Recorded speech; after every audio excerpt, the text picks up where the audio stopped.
નમસ્કાર મિત્રો, સમગ્ર શિક્ષા રાજ્ય કચેરી ગાંધીનગર તરફથી હું દીપિકા પંડ્યા આપ સર્વેનું હાર્દિક સ્વાગત કરું છું. આજના આધુનિક યુગને ડિજિટલ યુગ તરીકે ઓળખવામાં આવે છે. આ યુગમાં માહિતી ટેકનોલોજી, જેને આપણે ઇન્ફોર્મેશન ટેકનોલોજી એટલે કે આઈટી તરીકે પણ ઓળખીએ છીએ, જેનું મહત્વ અત્યારે ખૂબ વધ્યું છે. આઈટી સોફ્ટવેર એ કોમ્પ્યુટર અથવા મોબાઈલ જેવા ઇલેક્ટ્રોનિક ઉપકરણને કામ કરવા માટે આપેલી સૂચનાઓનો સમૂહ છે. સોફ્ટવેર વગર હાર્ડવેર નિષ્ક્રિય બની જાય છે.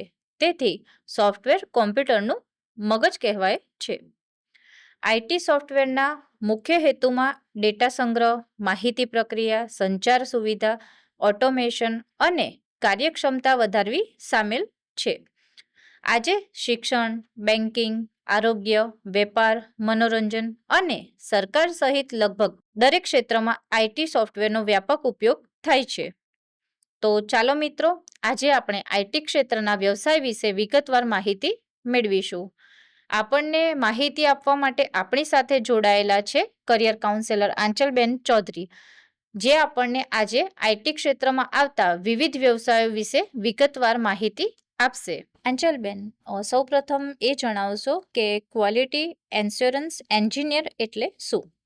નમસ્કાર મિત્રો, ક્વોલિટી એશ્યોરન્સ એન્જિનિયર, જેને ટૂંકમાં QA એન્જિનિયર પણ કહે છે, એ આઈટી ક્ષેત્રમાં એવી વ્યક્તિ છે જે સોફ્ટવેર અથવા એપ્લિકેશન યોગ્ય રીતે કામ કરે છે કે નહીં તેની તપાસ કરે છે.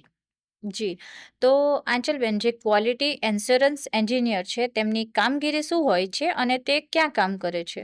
તો કામગીરીની વાત કરું તો સોફ્ટવેરનું ટેસ્ટિંગ કરવું, ભૂલો શોધવી, ટેસ્ટ કેસ તૈયાર કરવો, ડેવલપમેન્ટ સાથે ચર્ચા કરીને ભૂલો સુધારવી, મેન્યુઅલ ટેસ્ટિંગ અને ઓટોમેશન ટેસ્ટિંગ કરવું, સોફ્ટવેર લોન્ચ પહેલાં તેની સંપૂર્ણ ચકાસણી કરવી.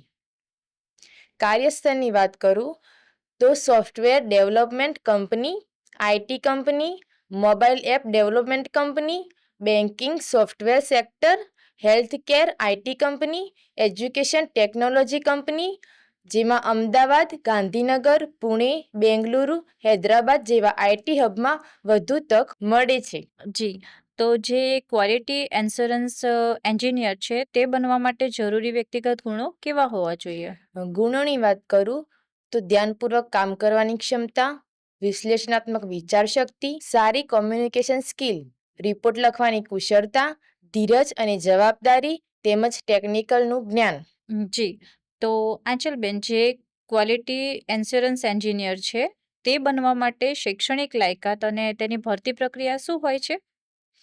શૈક્ષણિક લાયકાતની વાત કરું તો સ્નાતક વિજ્ઞાન પ્રવાસ સાથે પૂર્ણ કરેલું હોવું જોઈએ.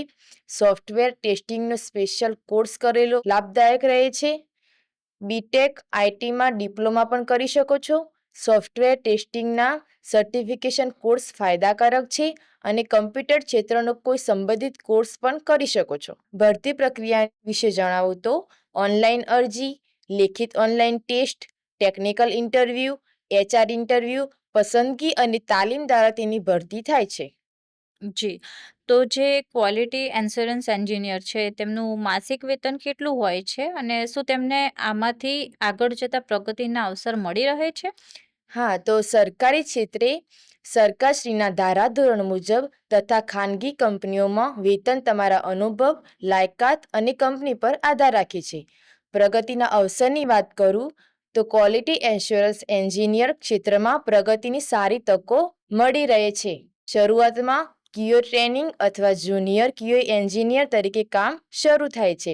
અનુભવ અને નવી ટેસ્ટિંગ સ્કિલ મેળવ્યા પછી senior QA engineer, test lead, QA manager અને ક્વોલિટી હેડ જેવા ઉચ્ચ પદ પર પ્રમોશન મળી શકે છે. તેથી આ ક્ષેત્રમાં ભવિષ્યની ઉજ્જવળ અને સ્થિર છે.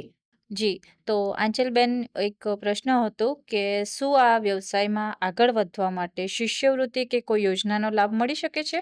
જી હા, શિષ્યવૃત્તિ માટે રાષ્ટ્રીય શિષ્યવૃત્તિ પોર્ટલ, સ્કોલરશિપ પોર્ટલની અને શૈક્ષણિક લોન મેળવવા માટે PM વિદ્યાલક્ષ્મી પોર્ટલની માહિતી મેળવી શકો છો. જી, ખૂબ સરસ આંચલબેન.